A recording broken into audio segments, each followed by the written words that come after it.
এরা হলো সুঠাম, বিশাল শক্তিশালী সুঠামদের অধিকারী ছিল।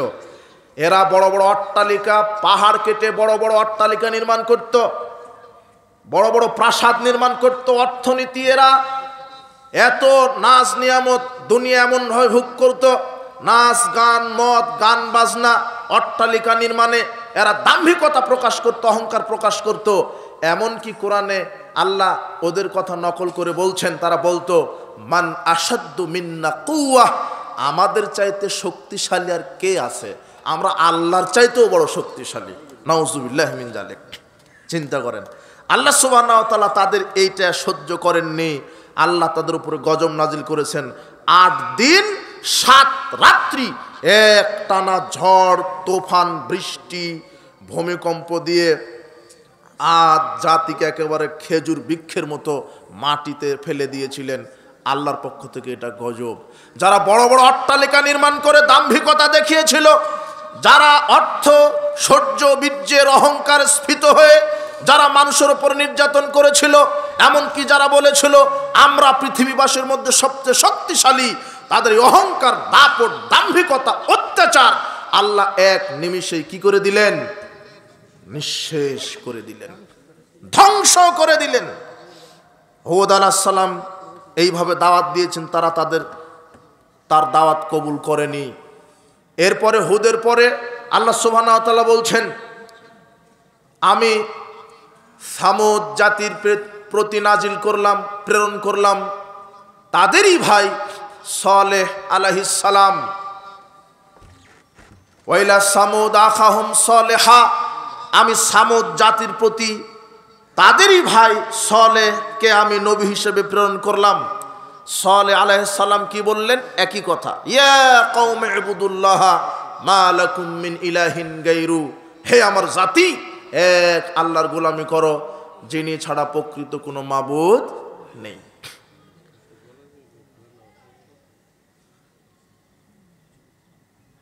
তো সালেহ আলাইহিস সালামের জাতি বলল ঠিক আছে আমরা মানবো আল্লাহকে, তবে আমরা একটা জিনিস দেখতে চাই, কি যদি এটা দেখাতে পারো তাহলে আমরা ঈমান আনবো। ওই যে কাতেবা পাহাড় থেকে একটা উষ্টি বাহির করে দেখাও। কথা বুঝেননি? আচ্ছা ঠিক আছে, সালেহ আলাইহিস সালাম আল্লাহর কাছে বললেন, আল্লাহর নির্দেশে পাহাড় থেকে পাথর ফেটে উষ্টি বের হলো, বিশাল দেহের উষ্টি। আল্লাহ বলে দিলেন যে উষ্টি, ওদের একটা কুয়া ছিল, পানি পান করতেন তারা। যেদিন কুয়ার পানি পান করতে লাগতেন উষ্টি, সব পানি পান করতেন। তখন সালেহ আলাইহিস সালাম বললেন তোমরা একদিন যেদিন উষ্টি পানি পান করবে সেদিন পানি তো সব শেষ হয়ে যাবে, সেদিন তোমরা উটের দুধ পান করবে। সারা জাতি কম উটের দুধ পান করতেন, কত দুধ আল্লাহ দিতেন। আর যেদিন একদিন উটের দুধ পান করবে, একদিন পানি পান করবে। এই সুখ তাদের সহ্য হলো না, তারা পরিকল্পনা করে উটকে হত্যা করে দিলেন। উট যখন বাহির হলো তখন তার জাতিরা বলছে না এটা তো জাদু হতে পারে। এটা কি হতে পারে? এটা জাদু। দেখেন এরা কত গুমরাহি, নগদ স্পষ্ট মুজিজা দেখার পর আর অস্বীকার করলো এবং উটকে হত্যা করলো। আল্লাহ গজব দিলেন, এমন একটা নিনাদ বিকট আওয়াজ শব্দ, যেই শব্দে এরা সবাই খড়কুটার মতো জমিনে পড়ে গেলেন। যুগে যুগে যারা সত্যকে অস্বীকার করেছে এরকম পরিণতি হয়েছে। এরপরে মাদিয়ানবাসীর ওপরে প্রেরণ করলেন সোয়াইব আলাইহিস সালামের জাতিরা কি করত? মাপে ওজনে কম দিত, মানুষকে ঠকাতো, খাদ্যে ভেজাল দিত, সন্ত্রাস দুর্নীতির সাথে জড়িত ছিল। আল্লাহ এদেরকেও ধ্বংস করে দিলেন। এরপরে আপনারা মূসা আলাইহিস সালামের ঘটনা জানেন, ফেরাউনের সাগরডুবির ঘটনা জানেন। তো যুগে যুগে নবী রাসূলগণ তার জাতিকে, তার কওমকে ইসলামের তাওহীদের দাওয়াত দিয়ে সমাজকে সংস্কারের জন্য এসেছিলেন। সর্বশেষ সর্বশ্রেষ্ঠ নবী মুহাম্মদ সাল্লাল্লাহু আলাইহি ওয়াসাল্লাম, আল্লাহ সুবহানাহু ওয়া তাআলা মুহাম্মদ সাল্লাল্লাহু আলাইহি ওয়াসাল্লামকেও পৃথিবীতে পাঠিয়েছেন সর্বশ্রেষ্ঠ সমাজ সংস্কারক হিসেবে। যেই কথা আল্লাহ সুবহানাহু ওয়া তাআলা সূরা জুমার 2 নম্বর আয়াতে বলছেন, ওয়াল্লাযী বাআসা ফিল উম্মিয়িনা রাসূলাম মিনহুম আল্লাহ বলছেন তিনি তো সেই আল্লাহ যিনি উম্মীদের মধ্য থেকে রসুল প্রেরণ করেছেন, তোমাদের জন্য একজন রসুল প্রেরণ করেছেন। ইয়াতলু আলাইহিম আয়াতিহি ওয়া ইউযাক্কিহিম, আল্লাহ বলছেন এমন একজন নবী প্রেরণ করলাম যে আমার আয়াত তেলাওয়াত করে তোমাদেরকে শোনায় এবং তোমাদের পাপকে পবিত্র করে দেয়।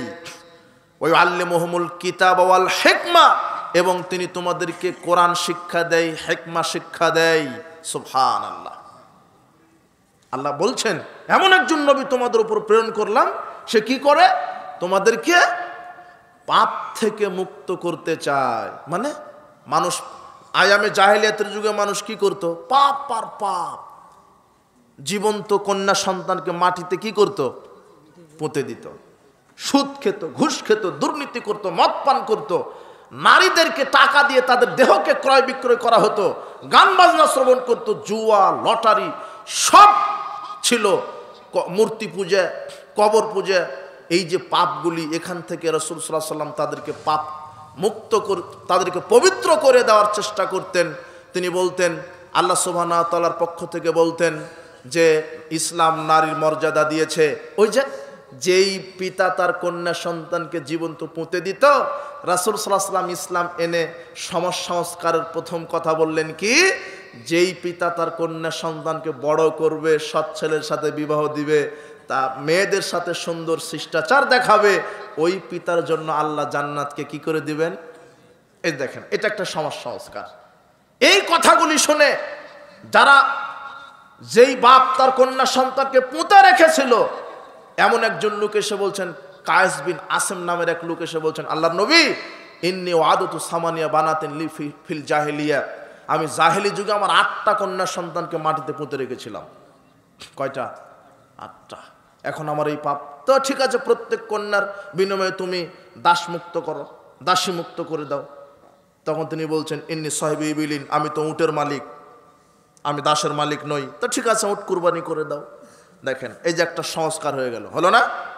জাহেলি যুগে যারা নারীকে পুঁতে ফেলতো, ইসলাম তাদেরকে মর্যাদা দিল। কন্যা সন্তানকে যারা পুঁতে ফেলতো, যারা সুদ খেত, ঘুষ খেত, তারা সুদ খাওয়া বন্ধ করে দিল, ঘুষ খাওয়া বন্ধ করে দিল। যারা গান বাজনা শ্রবণ করত, গান বাজনা বন্ধ করে দিল। যারা জেনা করত, নারীকে ক্রয় বিক্রয় করা হতো টাকার মাধ্যমে, তারা জেনা থেকে ফিরে আসলো। কিসের কারণে? এই ইসলামের কারণে। কিসের কারণে? ইসলামের কারণে। যুগে যুগে নবী রাসূলগণ আল্লাহ সুবহানাহু ওয়া তাআলা প্রেরণ করেছেন। যারা মূর্তি পূজা করত, রাসূল সাল্লাল্লাহু আলাইহি ওয়াসাল্লাম মক্কায় কাবা ঘরের চতুর্পাশের 360টি মূর্তি ভেঙে ফেললেন। বললেন, এখন সত্য এসেছে, মিথ্যা বিলুপ্ত হয়েছে। মিথ্যা তো চিরদিনের জন্য বিলুপ্ত, এই বলে তিনি মূর্তিগুলিকে ভেঙে ফেলে দিলেন।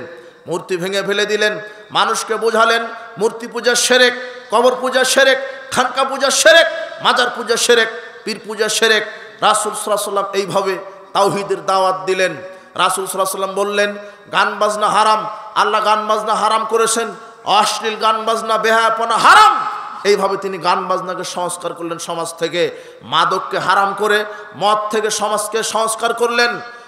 এরপরে তিনি জেনা, ব্যভিচার, হত্যা, ধর্ষণ, আল্লাহ সুবহানাহু ওয়া তাআলা ওহী নাজিল করলেন, অল ফিতনাতু আশাদ্দু মিনাল কাতল, ফিতনা তৈরি করা হত্যার চাইতে জঘন্য অপরাধ। লা তাসাউ ফিল আরদি মুফসিদিন, তোমরা সন্ত্রাসীদের কাতারভুক্ত হও না। যারা সন্ত্রাসী করত, চাঁদাবাজি করত, দুর্নীতি করত, সমাজটা ইসলামের আলোকে সুন্দর হয়ে গেল, সমাজ সংস্কার হয়ে গেল। সুবহানাল্লাহ। ওই একই ওহীর বিধানে যদি আমরা আজকে এই যে কোরআন এবং হাদিসের সঠিক তাওহীদি বার্তা নিয়ে যদি আমরা সমাজ সংস্কারের জন্য সামনে যাই, আজও আমরা বিশ্বাস করি আমাদের এই ভূখণ্ডটা একদিন জাহেলিয়াত মুক্ত হবে, ইনশাআল্লাহ হবে। এই জন্য বিশেষ করে আমাদেরকে, প্রত্যেক তরুণদেরকে জাগতে হবে। কাদেরকে জাগতে হবে? ইসলাম প্রতিষ্ঠিত হয়েছে তরুণদের মাধ্যমে, যুবকদের মাধ্যমে। মুসাব বিন উমায়ের, খালিদ বিন ওলীদ, এরা কি ছিল? বুড়া, যুবক। যুবকেরাই ইসলামের মূল টার্গেট। এদেরকে দিয়ে সমাজ সংস্কার হবে। এই সামান্য 5 আগস্টের আন্দোলনে শুধু কি হয়েছে? দুনিয়াবি কিছু জুলুম মুক্ত হয়েছে আর মূর্তি ভেঙেছে। কিন্তু এইবারে আমরা বিশ্বাসী, এই যুবকেরা যদি তাওহীদের ঝান্ডা নিয়ে বাংলাদেশের রাজপথে তাওহীদের ঝান্ডা নিয়ে যদি নামে, ইনশাআল্লাহ বাংলাদেশে ইসলাম প্রতিষ্ঠিত হবে, ইনশাআল্লাহ হবে। তাওহীদি ইসলামী চেতনা নিয়ে, ইসলামী মূল্যবোধ নিয়ে। কাজেই যুবকদেরকে এগিয়ে আসতে হবে, যুব সমাজকে এগিয়ে আসতে হবে কোরআন এবং সহিহ সুন্নাহ নিয়ে, ফাজাইল আমল নিয়ে নয়। কি নিয়ে নয়? এই ভেজাল আমল নিয়ে নয়, কোরআন এবং সহিহ সুন্নাহ নিয়ে। বাল্লিগ মা উনজিলা ইলাইকা মির রাব্বিক, আল্লাহ বলছেন কোরআন এবং হাদিস যেটা অবতীর্ণ করেছে তা থেকে তোমরা দিন প্রচার করো। যে যেখানে শিরকের বিরুদ্ধে, বেদাতের বিরুদ্ধে মর্দে মুজাহিদের মতো নির্ভীক দায়ীর যে বৈশিষ্ট্যগুলি, হিকমা, সৎ উপদেশের মাধ্যমে কোরআন সুন্নাহ, শিরক এবং বেদাতের বিরুদ্ধে, প্রচলিত তাগুত জাহেলিয়াতের বিরুদ্ধে আমাদেরকে লড়তে হবে, তাহলেই সমাজ সংস্কার হবে ইনশাআল্লাহ। যাক, এই যে একটা পার হয়ে গেছে, আমি সবার জন্য দোয়া রাখি। আমি ভালো একটা সুন্দর পরিবেশ পেয়েছি, তারপরে আপনারা ধৈর্য ধরে বসে আছেন। তো আজকের যে আলোচনাটা সমাজ সংস্কারের বিষয়ে, যে কাপড়ে ময়লা লাগলে আপনি কাপড়ের ময়লা পরিষ্কার করেন, কি ব্যবহার করেন? সাবান। আর কি ব্যবহার করেন? Wheel powder. ঠিক সমাজে যখন ময়লা হবে তখন কি দিয়ে পরিষ্কার করবেন? দুইটা, কোরআন এবং সুন্নাহ, সহিহ হাদিস। কোরআন এবং সহিহ সুন্নাহ দিয়ে সমাজকে সংস্কার করতে হবে। যেখানে শিরক সেখানে তাওহীদ ঢুকিয়ে দিতে হবে, তাহলে শিরক সংস্কার হয়ে যাবে। যেখানে বেদাত আছে সেখানে সুন্নাহ। সময় নেই, আমি এগুলা বলতে পারছি না। এরপরে কি? গান বাজনা, সেখানে কোরআন দিয়ে গান বাজনাকে সংস্কার করে দিতে হবে। সুদ, সেখানে জাকাত, সাদাকা, দান দিয়ে সুদকে কি করে দিতে হবে? সংস্কার করে দিতে হবে। ঘুষ, সেখানে কি? সততা, ন্যায়পরায়ণতা দিয়ে ঘুষকে সংস্কার করতে হবে। যেখানে দুর্নীতি সেখানে তাকওয়া, আল্লাহ ভীতি দিয়ে। আল্লাহ ভীতি মানে যে দুর্নীতি করছে, জনগণের টাকা চুরি করছে, ওর যদি আল্লাহ ভীতি থাকতো যে 1 টাকা চুরি করলে জাহান্নাম, ও আর দুর্নীতি করতে পারতো? এই সমাজ সংস্কার বিষয়টা অনেক ব্যাপক, কঠিন। আমি ছোট মানুষ, এই বিষয়টা আমাকে দেওয়া হয়েছে। সময় সাপেক্ষে এগুলি দার্সের প্রয়োজন ছিল। আমাদের আন্দোলনের আহলে হাদিস আন্দোলন বাংলাদেশ আহলে যুব সংঘের সমাজ সংস্কারমূলক অনেকগুলি বইপত্র আছে, পড়বেন। সমাজ বিপ্লবের ধারা একটা বই আছে না ভাই? এই বই আপনারা পড়বেন। আহলে হাদিস কি এবং কেন, এটা পড়বেন। আহলে হাদিসের উৎপত্তি, ক্রমবিকাশ, এটা পড়বেন। আমিরে জামাতের যে ডক্টরেট থিসিস আছে না, কে এগুলি পড়েন? এগুলো পড়তে হবে, এগুলি পড়তে হবে। আর জামাতবদ্ধ থাকবেন, বিচ্ছিন্ন থাকবেন না। জামাতবদ্ধভাবে থাকার চেষ্টা করবেন। বিচ্ছিন্ন থাকলে ওটা আল্লাহর গজব প্রাপ্ত হয়, জামাতবদ্ধ থাকলে আল্লাহর রহমত বর্ষণ হয়।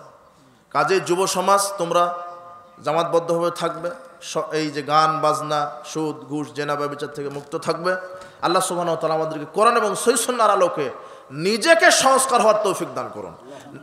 কোরআনের, ইসলামের মৌলিক দর্শন হচ্ছে আগে নিজেকে সংস্কার হতে হবে। কথা বুঝেছেন? এটা আমার বক্তব্যের একটা মূল পয়েন্ট ছিল। আল্লাহ বলছেন কুয়াং ফুসাকুম, আগে নিজে বাঁচো, আগে নিজে সৎ হও। দেশে 16 কোটি মুসলমান, 16 কোটি মুসলমান যদি সৎ হয়ে যায় তাহলে রাতারাতি তো ইসলাম অটোমেটিক্যালি কায়েম হয়ে যাবে। কথা বুঝেননি?